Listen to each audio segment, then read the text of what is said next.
Hey guys, I thought that I would maybe share something that's helped me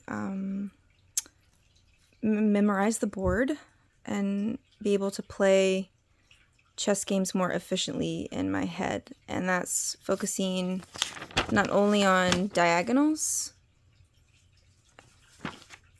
both in terms of white and black's side, but also in terms of squares, as you know. Like, it's pretty straightforward here. I don't feel like I need to waste your time to explain it, but it's really helpful to think of this in terms of, like, if you're trying to memorize a game or play a game on the board in your head, simplifying it, kind of like thinking in terms of consolidation. One thing I found is especially the center square, and that not only do you have these primary knight moves, but you also have primary queen moves in which the queen and king diagonals and knights typically have a pretty consistent relationship with one another.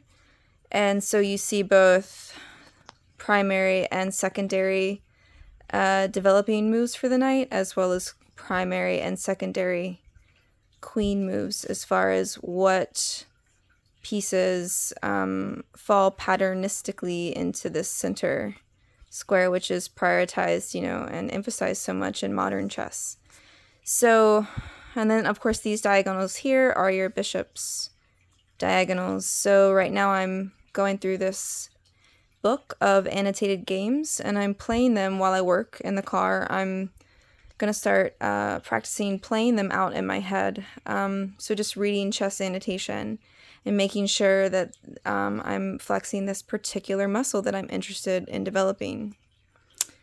At the same time, I'm kind of wondering why the hell I'm even doing it, and if it's not just totally stupid, and if I'm being completely unrealistic, which I feel like I am, and that I ultimately suck at chess, and I have no idea why I'm even, like, I don't know why I'm doing this, but here I am doing this, and I like doing this stuff, so hey, I'm going to share it with other people that want to do the same thing. Yeah, so just finding these sort of relationships within your consolidated squares, and game by game, if you're trying to play games in your head also, to make just general over the board and computer chess, all around better, because how can it not help in some way? Then really familiarizing yourself with, which is what I'm doing, each square and how its angular relationships ultimately correlate to, like, just an infinite number of patterns that you can see on the board, positions that you'll see on the board. And each time you create some type of association with this square, right?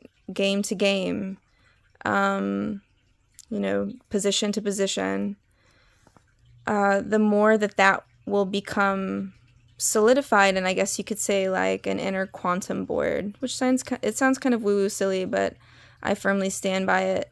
I do firmly stand by the idea that the more you work on chess at this level, the better you will be at the material level, if that makes sense. So, hope that helps people in some way.